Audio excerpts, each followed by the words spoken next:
Question number 9 says, two consecutive terms, consecutive meaning one right after the other, in an arithmetic sequence, note that it's arithmetic, are given. Write a recursive and an explicit function to represent the sequence.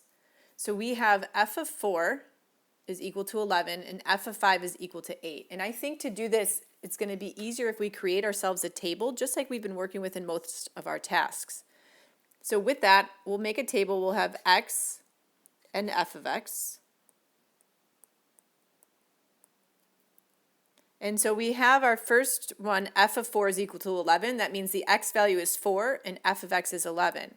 So we can write that 4, 11.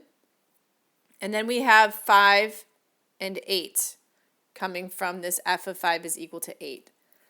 What we want to do is figure out, since we know it's arithmetic, we know we have to be adding or subtracting a certain number each time. So to get from 11 to 8, we are actually subtracting 3. So to get from here to here, we are subtracting 3.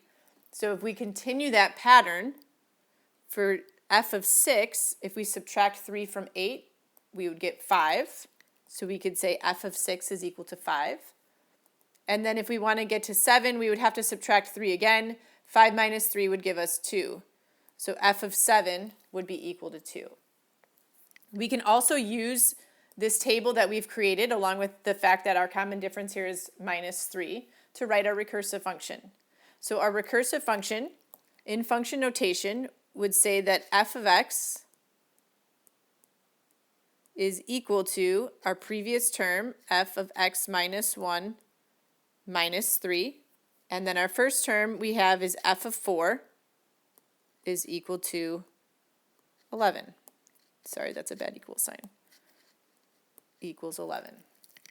Then if we want to write our explicit function, we're starting again with f of x equal to what we started with. We started with 11 and we subtracted 3. Now we got to figure out how many times are we subtracting 3. So let's do that quick comparison. So I'm going to erase what we have here just so I can get our table moving a little bit more. So remember, here we started with 11.